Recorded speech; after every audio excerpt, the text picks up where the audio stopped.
Okay, we're going to try a new video feature here. This is just using my webcam here and some paper in front of the computer. Let's give it a go here. Anyway, this is Mr. Von Werder, and this is relative to WA13 D and the colligative properties assignment.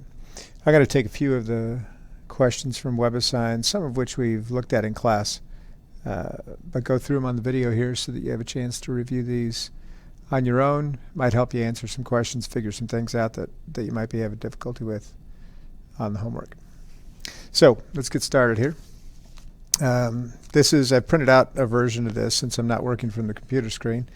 And I want to just point out the instructions. A lot of times there's not much in here, but there's quite a few things here in the instructions that you don't want to necessarily overlook.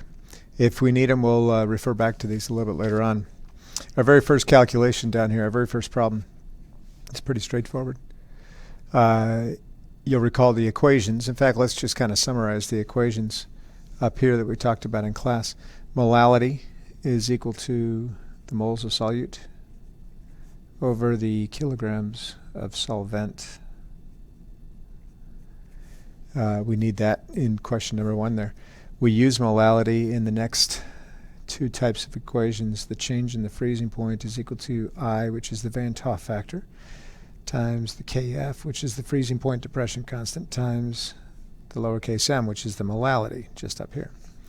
The similar equation for change in the boiling point simply replaces the subscript f with b's.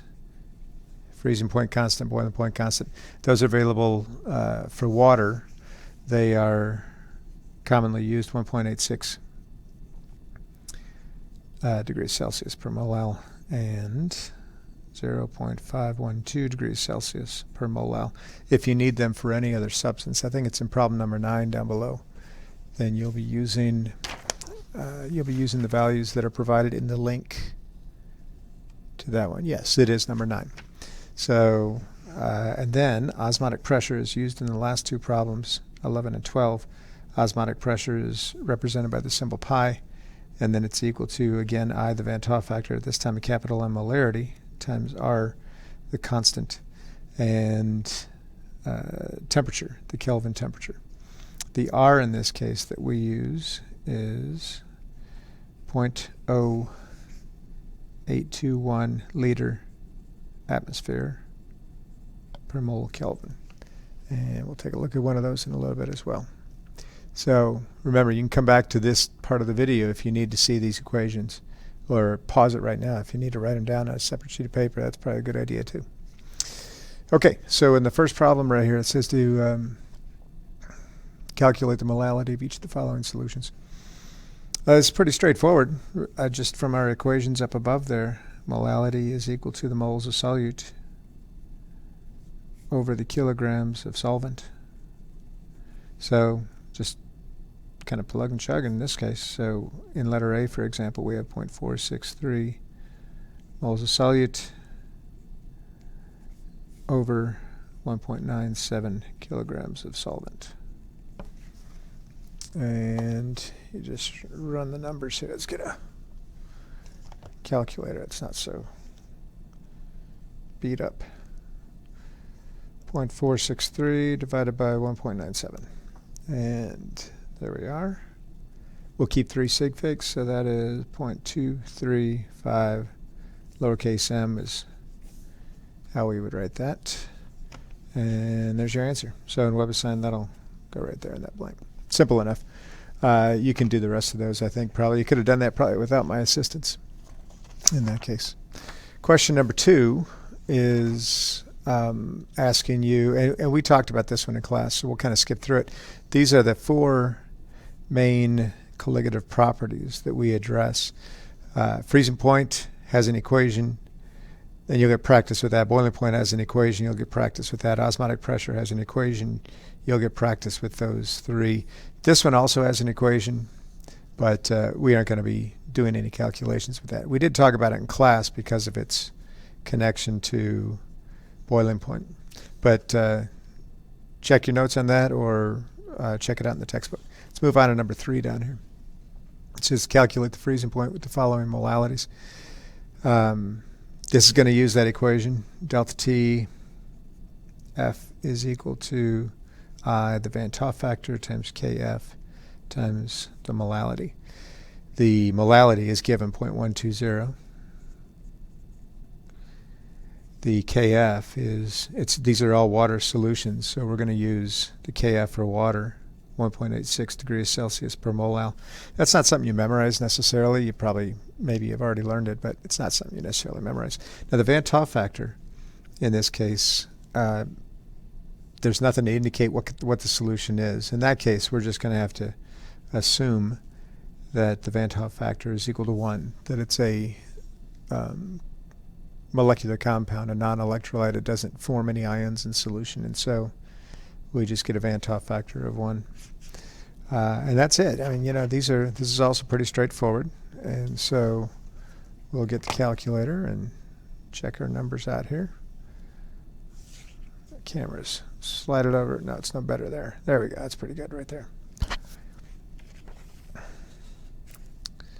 So 1.86 times 0.12.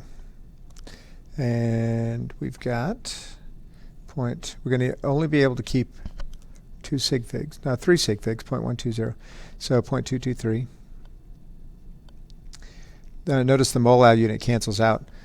So we get 0.223. And the unit there is degrees Celsius. Now that is only the delta T. That is not the freezing point. The freezing point is then the original freezing point for water, which is 0.00 minus the 0.223. Now the freezing point and the boiling point have as many zeros as you need to put out there for sig fig purposes. So once we subtract, we're able to keep each of those. So it's negative 0.223. You don't really need to actually show that. I just want to emphasize that. So that's going to be your answer right there. The others are done just like that.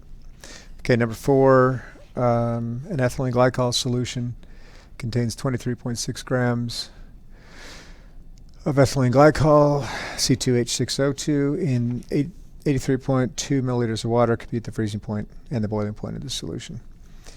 This one's pretty well, it's not as straightforward as number 3, but you got a little bit of extra work right here. You got to take this 23.6 grams of ethylene glycol and convert that to moles. 1 mole C2H6O2, and then add up the grams from the periodic table for C2H6O2. That'll give you the moles of C2H6O2. And then we need the molality, because we're going to use that delta T equation. So we need the molality, and molality is the moles divided by the kilograms of solvent. So the moles is what you get right here, and the kilograms of solvent depends on this water. They gave 83.2 milliliters of water. The density of water is 1 gram per milliliter, so that's 83.2 grams of water. And since we need it in kilograms, we divide that by 1,000 grams to a kilogram. So that is, on the bottom here, that is 0.0832 kilograms of water.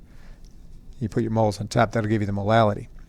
Then, to find the freezing point, we use the delta T F equals I times Kf times molality.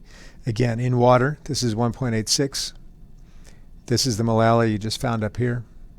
And the Van 't Hoff factor is going to be 1 because ethylene glycol is a molecular compound. So that, go through that again, maybe again. Look at it again if you need to, if that was a little bit too fast. I'm going to pause it right now and maybe come back to this a little bit later on.